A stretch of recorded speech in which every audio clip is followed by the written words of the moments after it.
아니, 얼마나 힘들고 외로웠으면 지아비가 아닌데도 불구하고 나에게 이런 간곡한 부탁을 하는지. 한 번 안아줄 수 있나요? 그러지 말고 더 있다 가셔요. 어느덧 11월. 이제 완연한 가을이 되니 밤엔 제법 쌀쌀하기만 한데 오늘도 여지없이 밤 11시쯤에 또 그 냄새가 나기 시작한다. 이 시간이면 어김없이 나는 이 냄새. 내가 사는 이 동네는 도시보다 외진 곳이라지만 그래도 이곳은 나무를 떼거나 연탄을 피우거나 등등 오래된 난방 방식으로 생활하는 곳이 아니다. 그런데 이상하게 밤늦은 이 시간이면 꼭 타는 냄새가 나기 시작한다. 마치 낙엽을 태우는 듯한 이 냄새. 그날도 자기 전 담배 한 대를 피우기 위해 마당으로 나왔고 그렇게 담배를 피우고 있는데 밤 11시가 넘어가니 낙엽 태우는 냄새가 담배 냄새보다 더 심하게 내 코를 자극하고 있었다. 그런데 이상하게 그날은 괴상할리만큼 웬 여자의 울음소리까지 들린다. 늦은 가을밤에 타는 냄새와 연기 사이로 여자의 울음소리까지 들리다니. 마치 전설의 고향에서나 나올 법한 으시시한 분위기가 연출되는 듯하다. 그런데 동네 사람 누구 하나 이 타는 냄새와 울음소리에 상관이 없다는 듯 신경 쓰지 않고 자고 있다. 그러나 나는 60이 넘은 이 나이에도 호기심은 사라지지 않는지. 대체 이 시간에 누가 불장난을 하듯 낙엽을 태우며 우는지 궁금함이 찾아왔다. 그래서 담배를 피우다 말고 대문을 열고 나와 그 울음소리가 나는 곳으로 발걸음을 조금씩 움직였다. 골목을 지나 또 골목을 지나 그렇게 한 50m를 걷다 보니 파란 대문 집에서 울음소리가 나고 있다는 걸 알게 됐다. 그리고 그 집 마당에서 연기가 피어오르는 것까지 난 목격하게 되었다. 그렇게 살며시 열려진 대문 틈 사이로 그 집안을 들여다봤는데 동네를 오며 가며 마주친 살짝 안면만 있는 50대 후반의 파마머리 아줌마가 마당에 불을 피우며 울고 있는 것이다. 나는 그 모습에 무슨 사연이 있겠지 하고 그냥 뒤돌아서서 가려고 하는 그 순간 갑자기 대문을 열어 제끼며 누구시냐고 말을 한다. 순간 놀라 뒤를 돌아보니 분명히 좀 전까지 낙엽을 태우며 울고 있던 그 아줌마가 내가 잠깐 들여다본 걸 어떻게 알고 누구냐며 나를 부르는 것이다. 그래서 난 아니 밤늦게 타는 냄새가 나서 와봤다고 하니까 아줌마가 하는 말이 그러시냐면서 미안하다며 가을이 되니까 집 마당에 낙엽이 많이 쌓여서 할 수 없이 태운다고 하는 것이다. 난 그러냐고 하며 인사를 하고 뒤돌아서려고 하는데 그 아줌마가 갑자기 손으로 눈물을 훔친다. 그래서 난 왜 우시냐고 하니까 낙엽을 태우다가 연기가 눈으로 들어간 것 같다고 하길래 아무래도 그것 때문에 우는 게 아닌 것 같아. 아까부터 계속 우시던데 낙엽 태워서 그러신 것 같지 않다고 솔직하게 물어보니 그 순간 아줌마는 우는 모습을 숨기고 싶다는 듯 아니라면서 갑자기 고개를 돌리는 것이다. 그러면서 다시 주체할 수 없다는 듯 흐느끼며 울기 시작한다. 나는 어찌할 줄 몰라 아줌마 그러시지 말고 제게 말해보라며 오지랖을 떨듯 그 아줌마가 이 늦은 밤에 우는 이유를 너무나도 알고 싶었다. 대체 무슨 일인데 그러냐면서 나는 그 아줌마를 달래듯 계속 왜 우시냐며 물어보니 그러자 아줌마가 갑자기 복받치듯 울면서 내 품에 와라 감겨버린다. 난 이 야밤에 이게 뭔 일인가 싶어 당황스러웠다. 그렇게 아줌마는 내 품에 안긴 채 다시 한번 하염없이 울기 시작한다. 나는 품에 안긴 이 아줌마에게 대체 무슨 일이냐며 재차 묻기 시작했고 아줌마는 서럽다는 듯 계속 내 품에서 울고 만다. 난 아줌마의 그런 모습에 왠지 더 다독여줘야 할 것 같아서 이 순간에 심취한 듯 그 아줌마를 꼭 안아줬다. 얼만큼의 시간이 지났을까? 아줌마는 좀 진정이 됐는지 내 품에서 울던 걸 멈추고 이내 내게 안겨있던 게 못내 부끄러웠는지 내 품에서 나와 뻘쭘해한다. 그러더니 아줌마는 나보고 잠깐 안에 들어오시라고 해서 나는 아줌마네 집으로 홀리듯 들어갔다. 집 안으로 들어가 보니 이 아줌마 남편이랑 찍은 결혼사진부터 해서 남편과 등산한 사진, 남편과 해외여행 떠난 사진 등 다양한 사진들이 집안에 가득하다. 난 아줌마에게 남편분은 지금 집안에 계시냐고 물어보니 남편은 지금 없다고 하는 것이다. 그러고 보니 오며 가며 아주머니는 몇 번 봤었어도 남편분을 한 번도 본 적이 없었다고 말하니 아줌마는 다시 울기 시작한다. 그래서 난 왜 그러냐며 남편분이 죽기라도 한 거냐고 물으니 그게 아니라 남편이 지금 식물인간으로 병원에 누워있다고 말한다. 그러면서 오랜 시간 남편 없이 살다 보니 외로움이 밀려온다면서 이제는 나이가 들고 폐경까지 찾아오니 이런 쌀쌀한 가을만 돼도 너무나 외롭고 힘들다고 하는 것이다.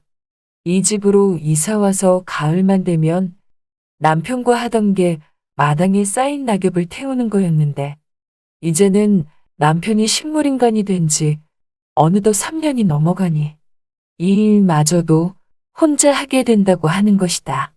그러면서 나에게 아줌마는 남편이 없으니 너무나 외롭고 서글프다며 의사 선생님 말로는 남편이 가망이 없다고 하고 언제 깨어날지 조차도 잘 모르겠다고 하니까 그런 말들까지도 자기를 너무 힘들게 한다고 하는 것이다.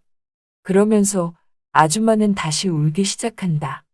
나는 그런 아줌마를 위로라도 해주듯 다시 꼭 안아주며 힘내시라고 했다. 여러분이 지금 듣고 계신 채널은 바람난 사연 채널입니다. 그리고 우리는 어느덧 서로의 아픔을 알고 이해한다는 듯 아침까지 같이 보내게 된 것이다. 꿈을 꾸듯 야밤에 이곳까지 이끌려와서 뭔가에 홀린 듯이 아침까지 함께 보내고 있으니 이것 참 큰일이면서 별일이다 싶었다. 아줌마는 나에게 와이프가 알면 뭐라고 할 거냐고 하길래 그냥 새벽 일찍 운동 나왔다고 하면 믿어줄 거라고 둘러댔다.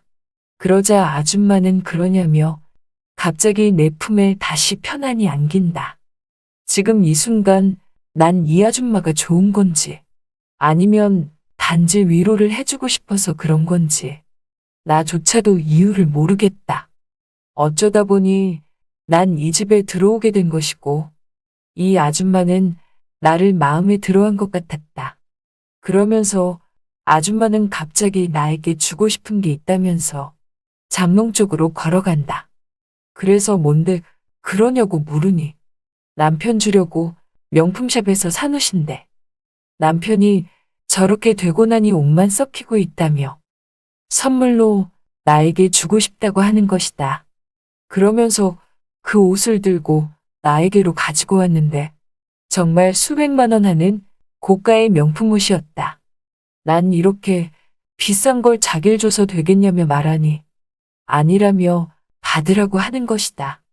그래서 난 그래도 남편이 죽은 것도 아니고 이제 곧 깨어날 수도 있는 거 아니냐고 말하니 그럼 그때 남편에게는 새로 사주면 되는 거 아니냐며 걱정 말고 받으라고 하는 것이다. 그러면서 나에게 억지로 그 옷을 걸쳐줬는데 정말 후줄근한 옷만 입던 내가 명품 옷을 입으니 정말이지 거울 속에 비친 내 모습이 10년은 더 젊어 보이고 빛이 나는 것 같았다. 아줌마는 그런 나를 흐뭇하게 바라보면서 사장님에게 딱 맞는다면서 이거 입고 집에 가시라고 말한다. 그리고 올가을과 겨울에는 이 옷 자주 입고 다니시라며 너무나 잘 어울린다고 말하는 것이다. 그렇게 난 그 옷을 입고 집으로 돌아왔다. 아내는 나에게 대체 그 옷 어디서 난 거냐고 묻는다. 비싸 보이는데 당신이 그런 옷을 어디서 산 거냐고 자꾸만 물어보는 것이다. 그래서 난 친구놈이 작아서 못 입겠다며 선물해 줬다고 하니까. 당신 친구 중에 이런 명품 옷 입는 친구가 어딨냐며 의심의 눈초리로 정말이냐고 자꾸 묻기에 난 짜증내듯 그럼 진짜지 가짜겠냐며 내가 이 옷을 훔쳤겠냐고 물으니 아내는 미심쩍다는 듯 알겠다고 하며 그 일은 일단락됐다. 그리고 나는 그 옷을 입고서 아내가 잠든 틈을 타 일주일에 두세 번은 그 아줌마네 집으로 갔고 그 아줌마랑 함께 아침까지 시간을 보냈다. 그 시간에 함께 해야 동네 사람 눈에 띄지도 않고 아내도 눈치를 못 채니 그 시간에 움직일 수밖에 없었다. 나도 처음에는 이 아줌마가 그냥 연민이거나 아니면 동정같이 느껴져서 위로해 준 거였는데 어느덧 나도 이 아줌마에게 빠지게 되었고 밤마다 아내 몰래 빠져나가는 것도 중독이 돼버려서 거의 매일매일 빠져나가게 되었다. 그러던 어느 날 거울을 보니 내 얼굴이 정말 바짝 말라가고 있는 것 같았다. 아내는 급기야 나보고 당신 안색이 요새 너무 안 좋아 보인다며 어디 아프냐고 하길래 난 이상하게 요새 힘이 없고 기력이 없다고 하니까 아내가 하는 말이 당신이 친구에게 받았다던 명품 옷을 입고 온 날부터 당신 안색이 안 좋아진 것 같다고 말하는 것이다. 그러고 보니 아내가 한 말을 무시할 수 없는 게 이상하게 그 아줌마랑 함께 시간을 보내고 그 옷을 입은 후부터는 내가 이상해진 걸 느끼게 됐다. 하지만 설마 하는 마음이 들었고 우연이겠지 하는 생각이 들었다. 모든 게 다 우연일 것이고 그냥 내가 나이가 들고 요새 새벽마다 나가서 딴짓을 하니 몸이 좀 약해진 듯 싶다는 생각이 들었다. 그렇게 그런 생각들은 그냥 별일 없겠지 하며 금세 잊혀지게 되었고 나는 저번과도 같이 거의 매일 그 아줌마를 계속 만났다. 그리고 그 아줌마가 선물해준 그 옷을 밖에서도 매일같이 입고 다녔다. 그러던 어느 날 난 그 옷에 커피를 쏟고 말았고 아무래도 고가의 옷인 만큼 세탁소에 맡겨야겠다 생각했다. 그런 생각을 하고 세탁소에 옷을 맡겼고 얼마 후 아내가 대신 옷을 찾아다 주었다. 아내가 옷을 세탁소에서 찾아온 그날 아내는 나에게 빨리 집으로 오라고 닥달을 하는 것이다. 마치 숨 넘어가는 소리로 오늘은 딴 데 들리지 말고 곧장 집으로 오라고 하길래 나는 무슨 일이냐고 말하니 아내는 일단 집으로 오라고 해서 나는 일 끝나고 곧장 집으로 갔다. 아내는 집에 들어온 나에게 재차 다시 세탁소에 맡긴 그 명품 옷. 대체 어디서 가져온 거냐고 말한다. 그래서 난 저번에도 말하지 않았냐며 그 옷은 친구가 줬다고 하니까 거짓말 하지 말라며 갑자기 쪽지 하나를 방바닥에 꺼내놓는 것이다.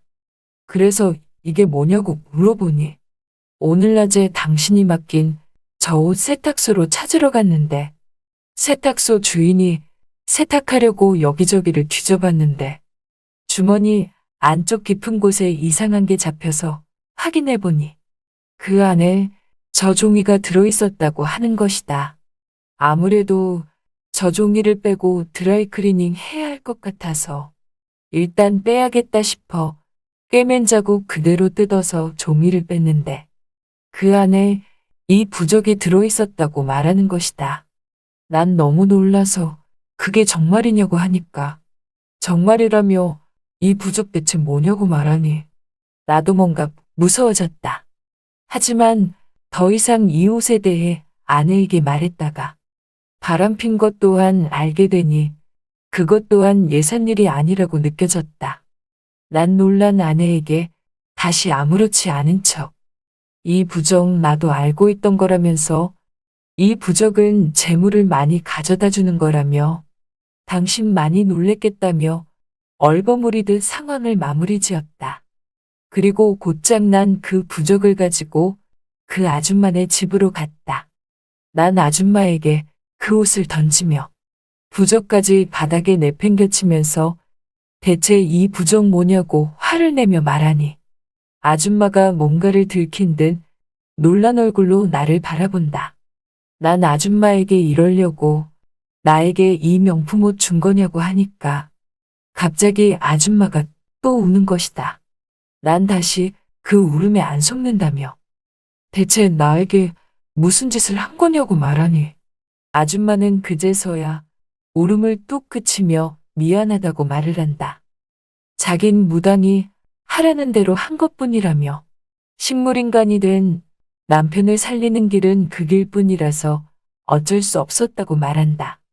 그러면서 그 아줌마는 내가 보는 앞에서 그 부적을 찢어버린다.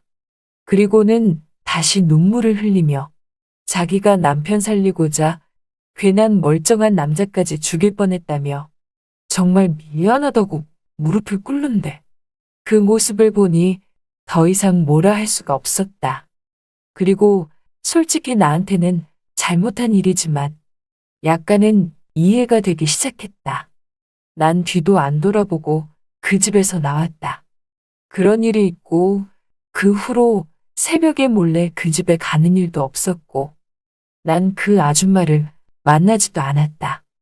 그 뒤로 말라가던 내 얼굴도 다시 원래대로 돌아왔으며 다시 안색에 활기가 생겼다. 이상하게 그 후로는 그 아줌마를 오다 가다 마주치는 일도 없었다. 동네 사람들 말을 들어보니 그 아줌마가 집을 팔고 남편 병간호에 매진하기 위해 이사를 갔다고 한다. 어찌 보면 기이하고 무서운 일도 있었고 한편으론 그 아줌마랑 함께했던 순간이 짜릿하기도 했었다. 하지만 이 모든 일은 이제 나 혼자만 알고 있는 비밀로 해야 할 것 같다. 더 이상 아내가 알면 안 되는 것도 많으니 말이다. 그나저나 동네에서 요상한 일을 겪고 나니 마치 꿈을 꾼 듯한 기분이다. 그런 일을 겪은 것도 꿈만 같고 그 아줌마를 만난 것도 돌이켜 다시 생각해보면 왠지 꿈꾼 것 같은 기분이다. 잘 들으셨나요?